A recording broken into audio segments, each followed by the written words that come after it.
Hello everyone, Jack in the Box here, and for today I am putting on a little DCS video for you guys.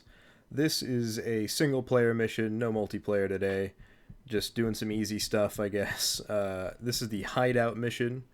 The story is that there is an insurgent hideout somewhere in Georgia that our intel has found. I'm going to go clear the way so that some special forces guys can go land and take over the camp.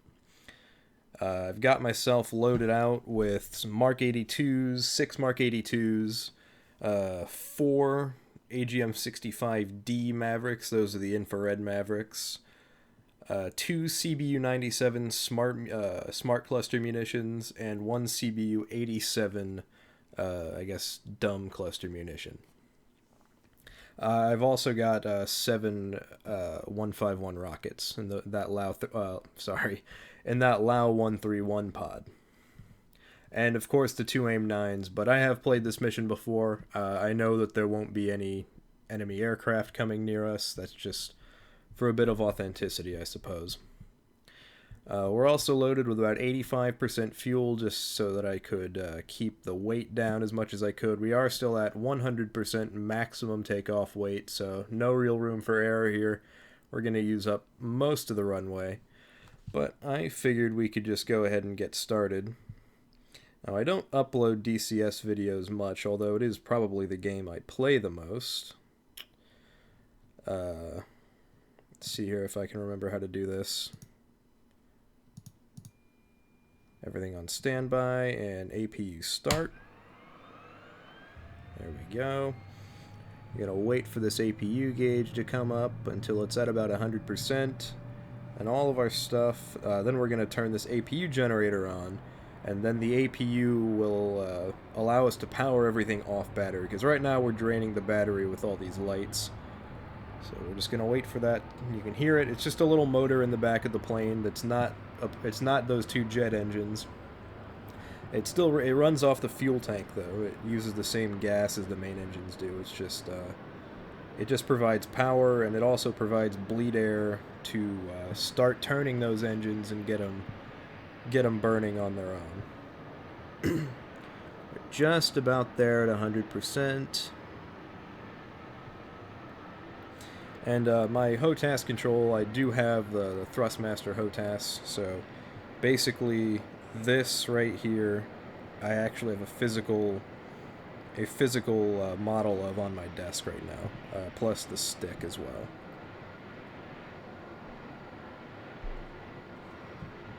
Pull that back.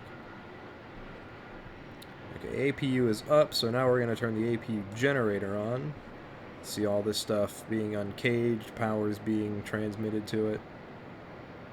Alright, and now we're going to turn on the computers. We're going to turn on these screens. We're going to turn on CICU, JTRS, and the IFCC to test. I'm going to go ahead and run the bit test. Hold on. There we go. I'm going to run the bit test. Center yaw trim and press takeoff trim. Never seen that before. Unless that's just the bit test. Yeah, it was just the bit testing. Okay. Whoops. Alright, and while this warms up, we can go ahead and start the engines. Just turn on the boost pumps. Make sure everything's happening here. Yeah, everything's booting up. Okay. Go ahead and turn this stuff on. All up to standby. That's just the countermeasures.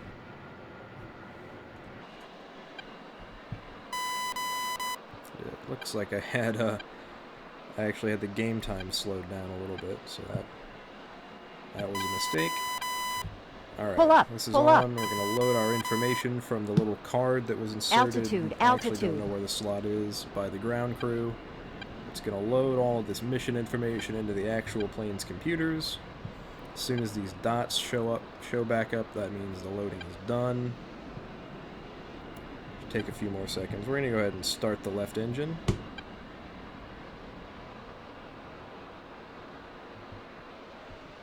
Like I said, we're going to go ahead and start the left engine.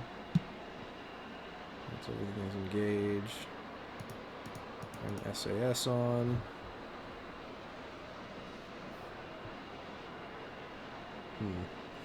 Interesting. Well, we're going to go to the CDU, go ahead and do a ground alignment. That's what's going to take the longest amount of time. Okay, there we go. You can see the little engine start cycle for the left engine. So the APU is giving bleed air to that engine, so it's going to start spooling up. And hopefully soon enough it's going to be under its own power. I'm going to go ahead and uncage this backup ADI. Set that to about level. Okay, bit test is complete. Go down and exit. And we're going to flip this. Well, who cares? We're just going to turn that on. Bit test was already completed. I accidentally flipped the switch the wrong way. The master caution, turn that alarm off. Left engine is nearly started. 60% RPM. Okay, start cycle is turned off. The left engine is started. We're going to go ahead and turn the oxygen on.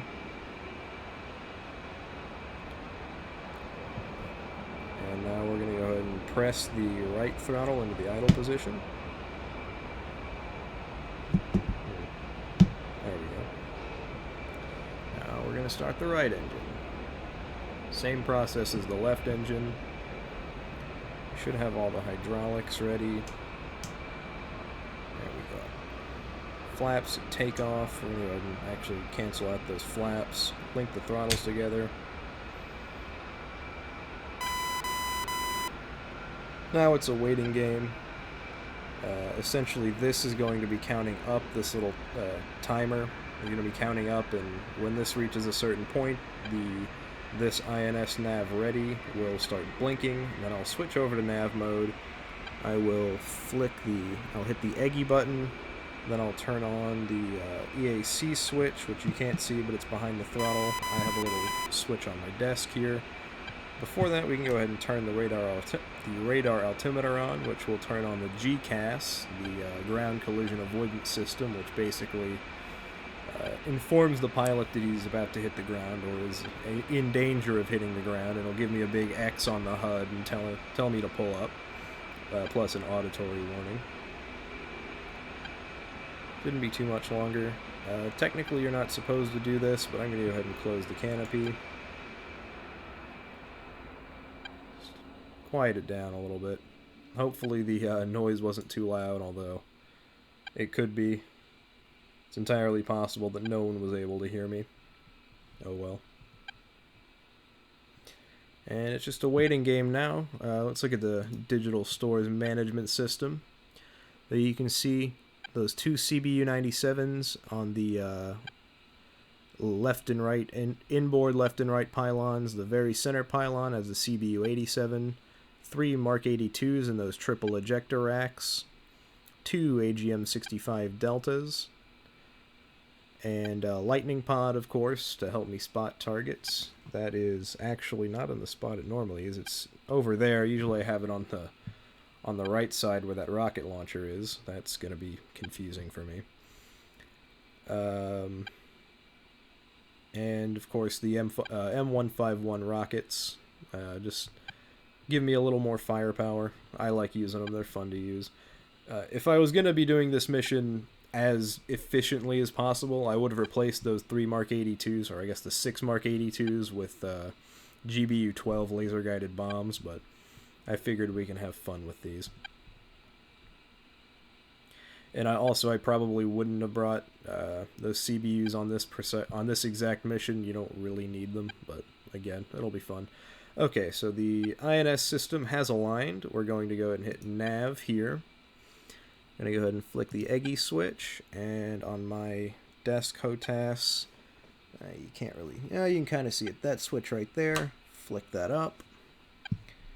Everything is ready, just about. Alright, the APU is still on. Should have turned that off earlier. APU gen off. And we're going to turn the APU off. You can see that spooling down. And anti-skid is right here. Turn that on. We're not going to arm the ejection seat because, well, you don't really need an ejection seat if there's a roof above us. So I'm going to wait just a moment until we get out of this shelter. Turn nose wheel steering on. Throttles are linked together. Gently advance the throttles. There we go. I'm not going to bother with air traffic control. Okay, let's go ahead and arm the seat. Good.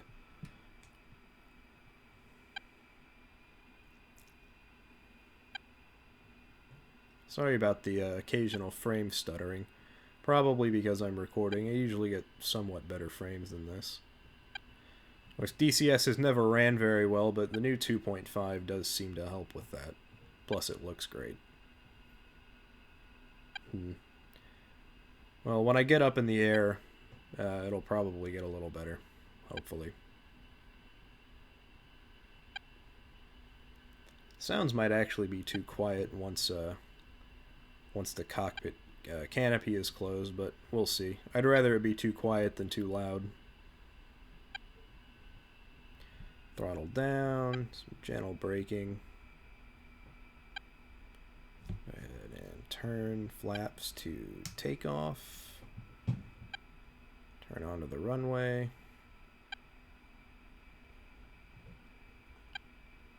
Left wheel brake. Not gonna be quite on center line, but that's fine. This is a video game.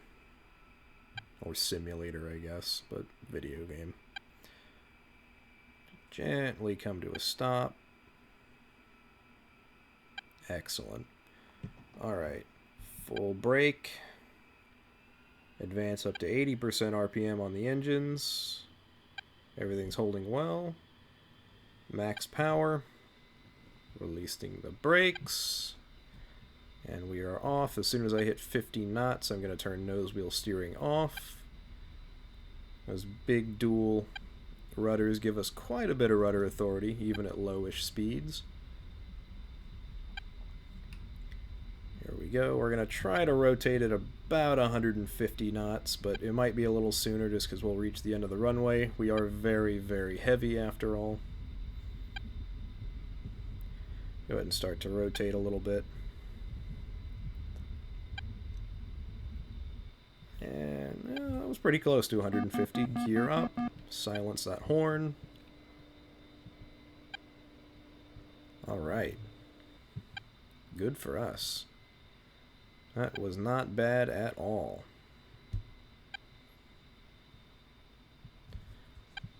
And let's keep going up. Alright, now we are going to go to our next waypoint, waypoint 2. Go ahead and switch over to the TAD. I'm using my HOTAS right now to manipulate controls in the cockpit. That's why you'll see screens changing every now and then. I'm going to go ahead and raise the flaps. Just have a little bit more speed. Yeah, frames are getting better for the most part. There will be the occasional drop. This is the beta for 2.5 after all. It'll all probably be better.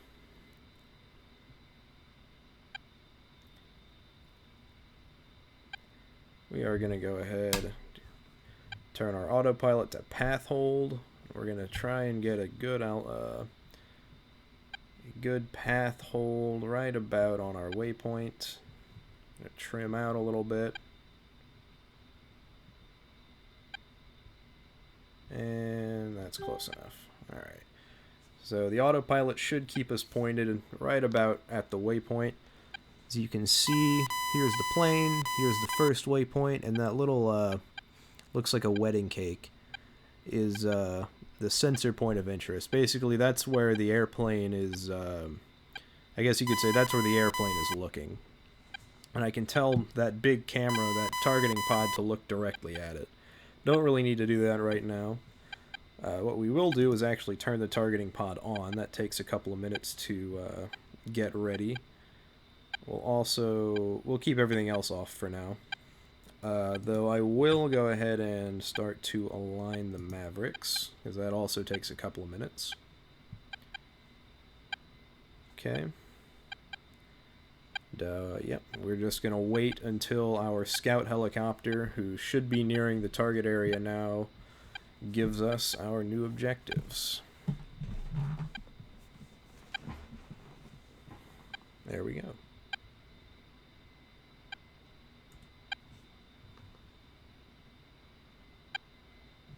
Oh, yep, and like an idiot, I always forget to do this. The radios are not turned on. That is a big no-no, obviously. Texaco, passing waypoint 3 at 5,000. Pull back on the throttles a little bit. Don't need to be at 100% throttle. You really shouldn't be at 100% throttle unless you're taking off. I'm pretty sure I'm missing a radio, but... Transmit, receive, transmit, receive. Yeah, that's ILS and TACAN. Okay, here we go.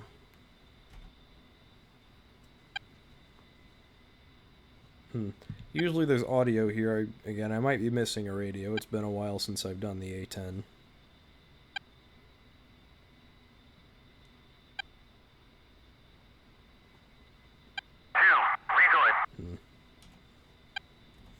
Well. Oh, and we're going to the next waypoint now. Turn her off autopilot. Pull back to about 90% RPM.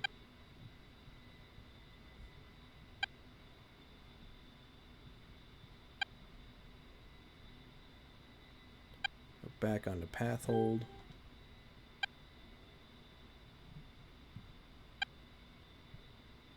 Get it a little closer, actually. There we go.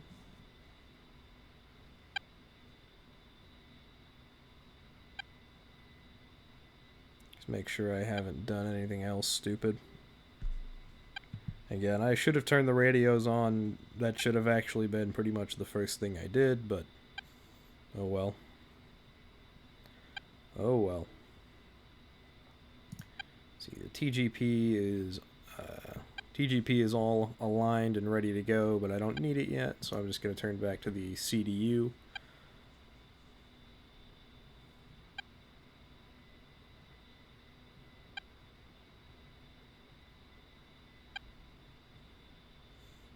I'm pretty decent when it comes to employing the A-10's weapon systems. I'm not so good when it comes to the computer. I can do some things. I'm pretty sure I could do waypoint entry if I needed to, although I don't need to for this mission. But I am rusty at it. Haven't really had to do it too much, so not the best A-10 pilot by a long shot, but I can do it well enough. Basically, how this is going to go is the insurgent camp is in a little valley. Basically, it's in between two mountains, and I'm going to have to be going, I believe it's north and south. Doing north and south runs just to be within the valley and give myself some time to line up on target and keep my camera on it.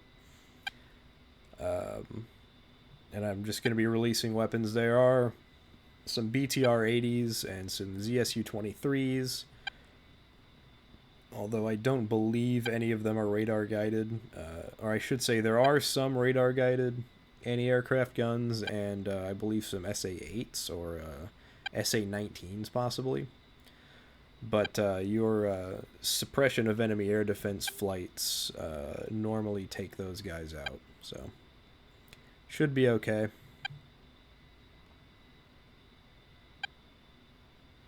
Should be okay. Basically, I'll just use the Mavericks to take out the BTR-80s and ZSU-23 if I can. And from there, I'll be more or less free to bomb, rocket, and gun them at will.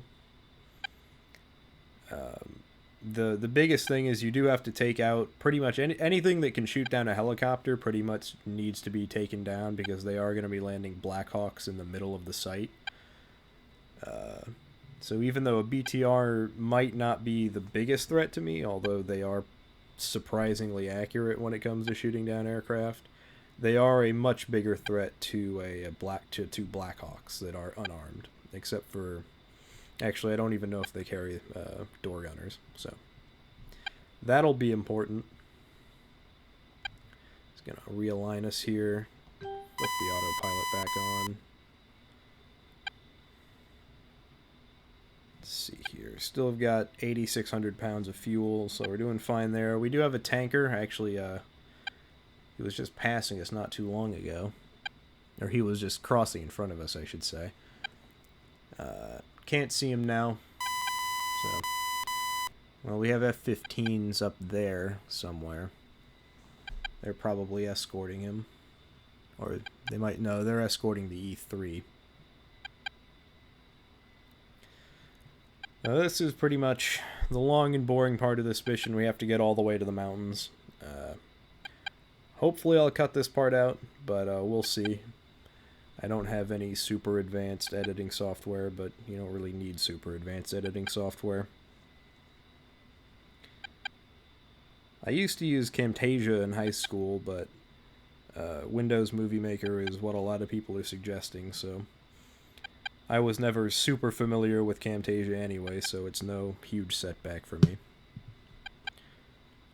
Though I do need a desk mount for this mic, because you're definitely hearing these impacts like that with my mouse and the microphone, so I need to get that away from my mouse, and preferably just off my desk completely.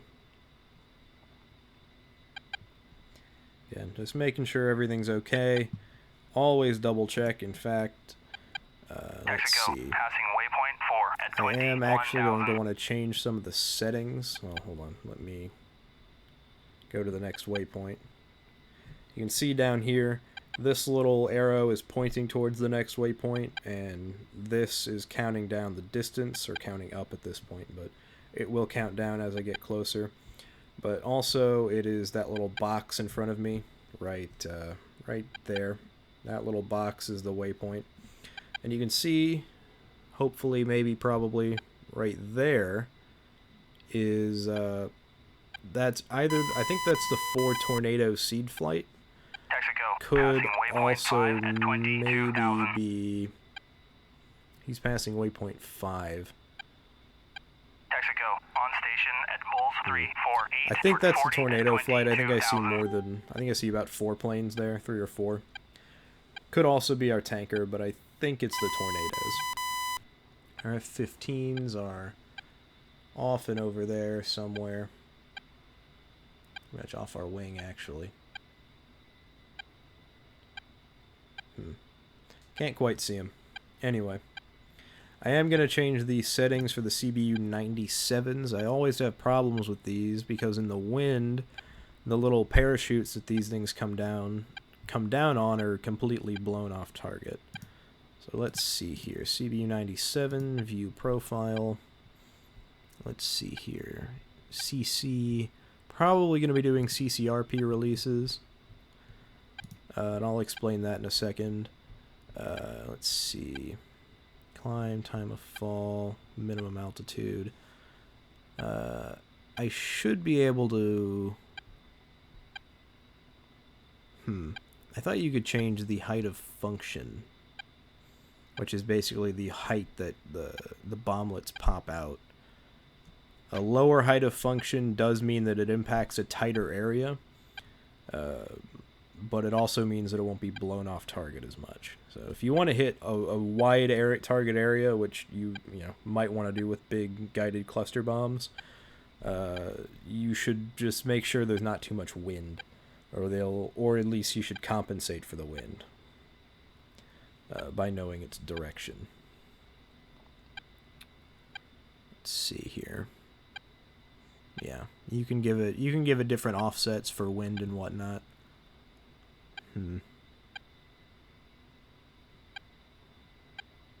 Could have sworn you could change the height of function. Go ahead and save though. CBU-87s. Those can be CCIP.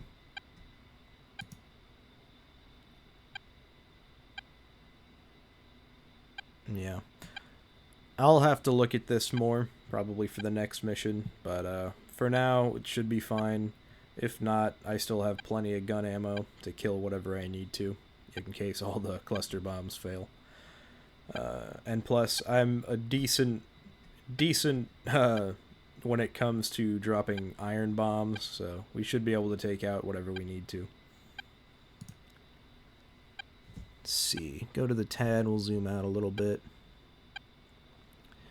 You can see the target, I believe, is at waypoint 6. You can see that right here. The waypoint 5 is the IP, the inbound point, and that'll from waypoint 5 to 6. That's basically putting us down the target area. So it's northeast. I'll be going to the northwest and coming down to the southeast. At least I'm fairly sure that that's how this map is oriented. Actually, it probably isn't, but there is a compass rose on this map, isn't there? No, maybe not. I'm sure there is. I'm just not familiar enough with it to know. There is a billion different things you can do with data points and the data link for this plane that I just do not know anything about. So go ahead and go to the next waypoint, waypoint 4, which is the RP. Could be wrong, but I think that basically means the rally point.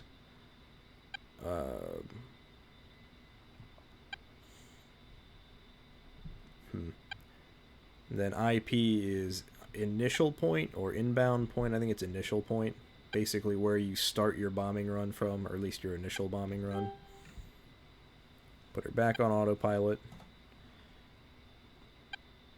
And let's see here. What we can do is go to waypoint 6. We can go to the TGP targeting pod, turn it to air-to-ground mode, have it try to look at waypoint 6.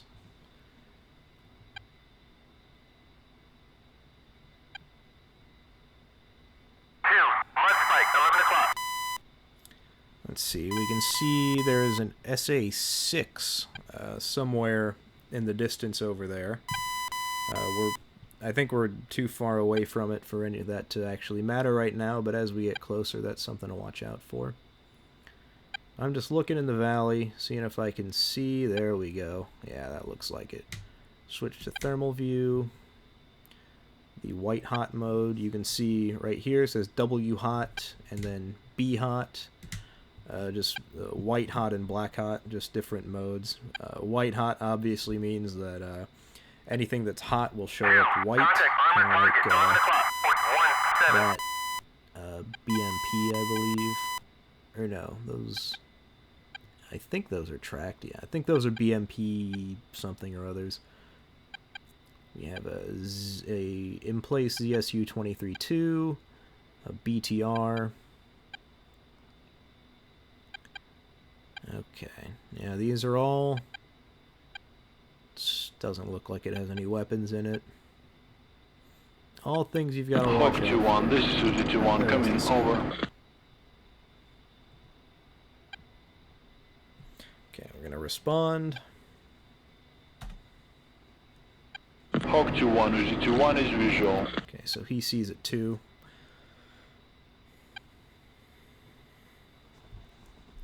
Yeah, and you can see right down there in that valley. And respond again. Say target status. We have confirmed 1 Zeus, 1 Sam, 4 APCs and 4 LABs in target area. Excellent. 1 stationary AAA and infantry at fortified post to southeast. Interesting. I recommend striking this post as soon as Sam has been neutralized. Over. Pull back a little more on the throttles. Want to stay at about really 90%, and level flight is pretty extreme, but anyway, let's call in our seed flights to take care of Hawk the 2-1, Uzi 2-1, Russia dead. Call in for seed. Out. And that should bring our tornadoes into bear with their Infil 2-1, Uzi 2-1. GM-88 arms, I think is what the Germans use. I don't think they use the British alarms. Airfield 2-1 holding southeast of target area. Charlie aircraft, 8 arms. India Power Mike's on station. Over. Alright. Enfield 2-1, Past is it 2-1? waypoint 4 You are already clear already to put us take out into 7 altitude targets hold area. Mud spike, 11 o'clock. in a UZ-21, fairly Enfield 2-1, slow roger that. orbit. Right, a reasonably aggressive orbit actually. Enfield 2, pushing from waypoint 5. This will just allow us to, the autopilot will basically just hold me here and I'll just keep circling around until our seed flights are done. 20,000. It's a very good way to, you know, if you need to be circling a target area or just waiting at a waypoint, you can just kind of turn it over, go to altitude hold, and it'll just keep you right here. You know, I'm not touching the controls at all at this point. So our seed flights are going in, and I hope this isn't too loud, but it might be. Yeah, that's almost certainly too loud. But our tornadoes are going in. They should deal with the whatever the SAM threat is. I believe I have done this mission where I haven't called them in on accident, and there was I couldn't see it. It was in the middle of the trees, and my targeting pod couldn't see it. I don't know how they were shooting at me, but I believe there was a. It seemed like there was a Tunguska, because an SA-19, because they were firing guns at me and a missile, and I don't think there were two different systems. I think it was one vehicle, and the only one that I can think of that does that is the SA-19 Tunguska, or whatever the Russian designation, 2A something something. And we're just going to circle here until the tornadoes say that they're done. And do one last check. I'm actually going to zoom in here. Don't need to be zoomed out all the way.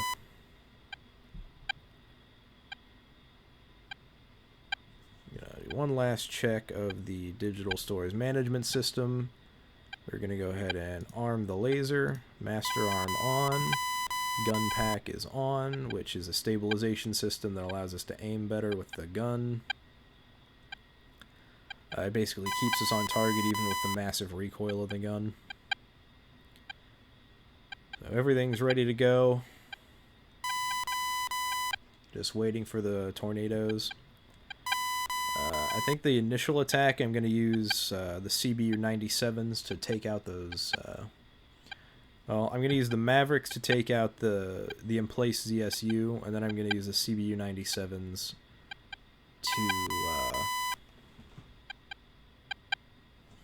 to take out the vehicle formations. Passing waypoint 7 at 11,000. Wow, looks like... Yeah, okay, that's my fault. Autopilot is not... I'm just going to turn that off, yeah. I was going way too slow for the autopilot. Having a hard time keeping us... the computer was having a very hard time keeping us in a stable orbit. I was not paying attention to my speed, which is a bad thing, but looks like nothing too terrible came of it. Going back to basically max throttle, or well, I'm going as far as I can go, which is about 97% RPM, I think. Tornado should be done soonish, though. Enfield 2-1, UZ-21, good hits, target destroyed. That should be me cleared in. Hawk 2-1, UZ-21, Sam is gone, now it's your turn, out. There we go. So we're cleared in hot. I'm going to go ahead and move to the IP. And from there, we're going to go ahead and see if we can use our Mavericks that should be aligned. Yep. We're going to target them with the TGP because it has a better camera. And then we're going to go ahead and slave on the Maverick, take out that ZSU-23, and drop a cluster bomb. Hopefully it'll work on the armored vehicles.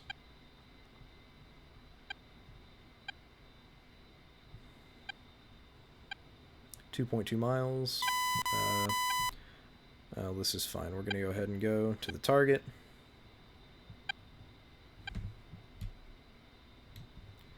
Alright, we're going to slow right down. Enfield 2, passing waypoint 8 at 8,000. Enfield 2, on station at 334, foot 50 at 8,000. There's the ZSU.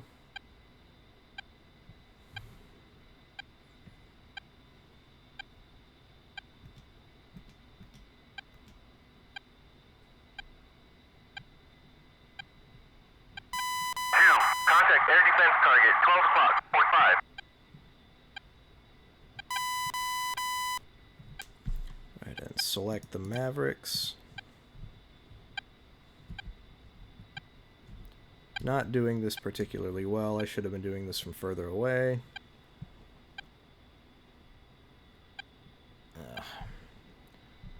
I'm going to run off this. Aborting this attack run, I messed up the controls. Maybe could have salvaged that, but not going to risk it.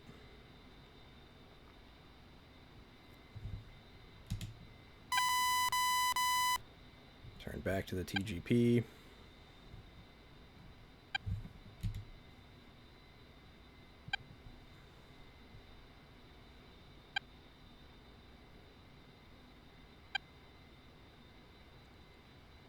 I was hoping that I was going to be able to release some weight there, but oh well.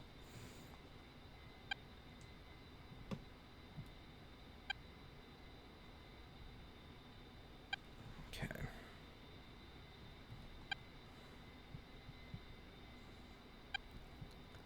Alright, we're going to turn around to the right.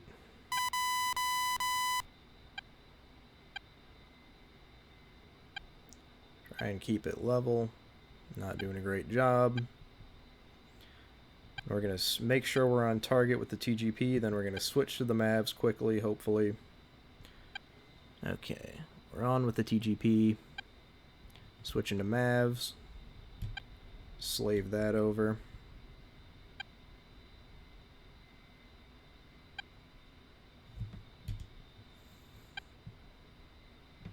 Slow right down a little bit.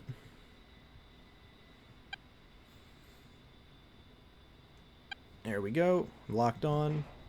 Rifle. That's one Mav away. We're going to go ahead and go off target here. TGP. Forget it's on the left side. About 10 seconds, you can see down in the bottom right, there's a counter that's on 7, 6, 5, 4, 3, 2, 1, 0, 0, 0, boom. Ooh, secondaries, my favorite. But there we go. That's a successful attack on that, the actual AAA gun.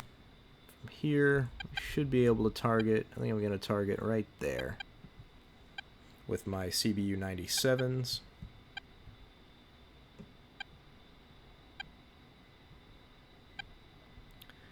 I'm tempted to drop both of them just for fun. I think I'm just going to drop them one at a time though. Go ahead and turn back on target.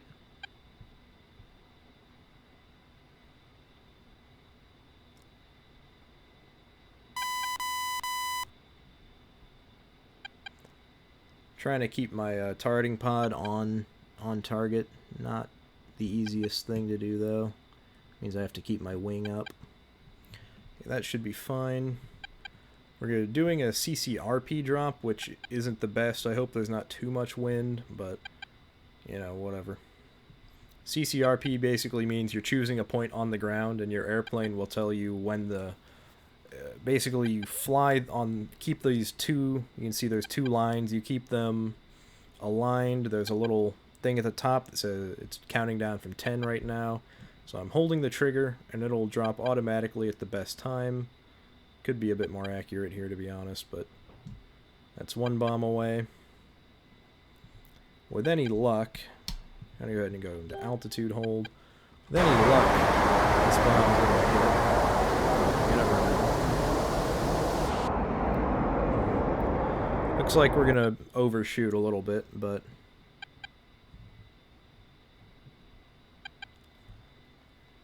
never been great with these cluster bombs.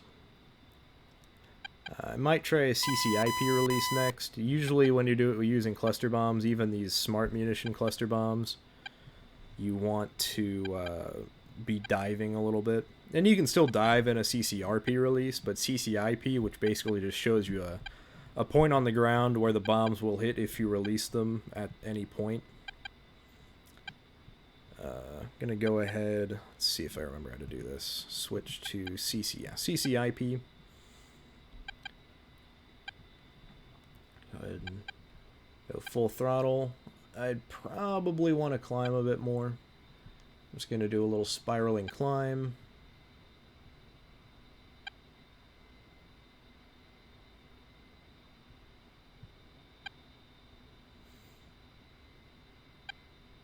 Yeah, looks like we didn't get any hits. That's my fault. The CBU-97s are great, especially against a lot of armored targets. They don't really work against infantry at all. It's not really the point. But they're fantastic against armored targets.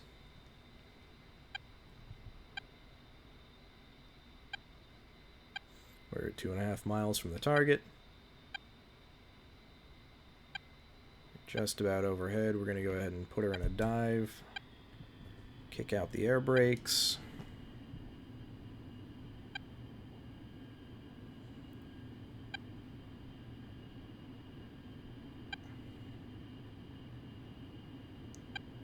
Dive, dive, dive. And they fired at me. Shit. Speed brake. Speed brake. Ejecting.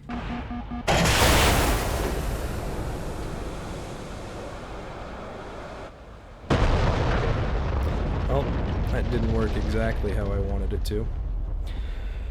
Yeah, you forget, or I forgot at least, that the, damn. Well, cluster bombs might actually hit them, which would be justice. There they are, right there. Please. Yep, I did. Lucky me.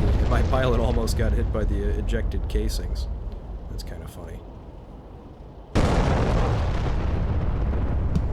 Well, to be completely honest, we killed almost everything that was a threat to those helicopters, but wouldn't exactly call this successful, so... Fun, fun, fun. Yeah, those, anything with an autocannon in this game is actually a little bit more dangerous, I would argue, than the dedicated anti-aircraft guns. They seem to be more accurate, even when they're shooting at aircraft, moving at relatively high speeds. Yeah, I don't know. Oh well, my mistake. Well, that was unexpected. Probably going to try this mission again, but I'm going to try it with guided munitions this time.